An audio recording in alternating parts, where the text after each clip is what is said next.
বিরতির পর স্বাগত। সামনেই রয়েছে পবিত্র ঈদ উল ফিতর উৎসব, আর তার আগেই বিভিন্ন নিয়ম কানুন মেনে এই রোজা পালন করছেন সংখ্যালঘুরা। তার সাথে চলছে সামাজিক কাজকর্ম। ঠিক তেমনি যুব সংকল্প ক্লাব এবার এই অনুষ্ঠানকে সামনে রেখে দুস্থ লোকেদের সাহায্যে এগিয়ে এসেছে। দীর্ঘ 1 মাস ব্যাপী সিয়াম সাধনার পর সংখ্যালঘুদের সব থেকে বড় উৎসব ঈদ উল ফিতর অনুষ্ঠিত হতে যাচ্ছে। তাই আসন্ন ঈদ উল ফিতরকে সামনে রেখে সমাজ সেবামূলক কাজে এগিয়ে আসলো জেলাবাড়ি যুব সংকল্প ক্লাব কর্তৃপক্ষ। এলাকায় 35 জন দুস্থ লোকেদের মধ্যে কিছু খাবার এবং বস্ত্র প্রদান করা হয় ক্লাবের উদ্যোগে। মূলত রবিবার দুপুর 12টা নাগাদ যুব সংকল্প ক্লাব গৃহে এই বস্ত্র এবং খাদ্য সামগ্রী বিতরণী অনুষ্ঠানের আয়োজন করা হয়েছে। এই দিনের এই বস্ত্র বিতরণী অনুষ্ঠানে উপস্থিত ছিলেন ক্লাবের সভাপতি জুরু মিয়া, অধীর রঞ্জন নাথ সহ অন্যান্যরা।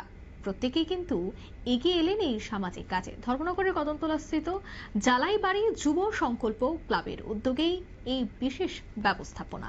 সে বিষয়ে কি বলছেন উদ্যোক্তারা, শোনাচ্ছি। আমাদের যুব সংকল্প ক্লাবের উদ্যোগে আমরা পবিত্র ঈদ উল ফিতর উপলক্ষে এলাকার যারা দুস্থ মানুষেরা রয়েছেন ওনাদেরকে এই ঈদের আনন্দ উপভোগ করার জন্য এবং ঈদে যে খাদ্য সামগ্রী রয়েছে সেই সামগ্রী ওনাদের ঘরে পৌঁছে দেওয়ার জন্য আমরা উদ্যোগ নিয়েছিলাম।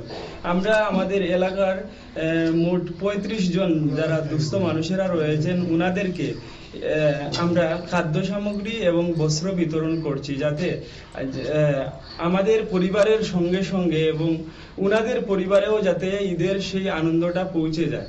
আমাদের যেহেতু এই যুব সংকল্প ক্লাবের মূল উদ্দেশ্য হচ্ছে গরিব মানুষের মুখে হাসি ফোটানো, তাই আমাদের এই উদ্যোগ হাতে নিয়েছি এবং আমরা আজ এখানে।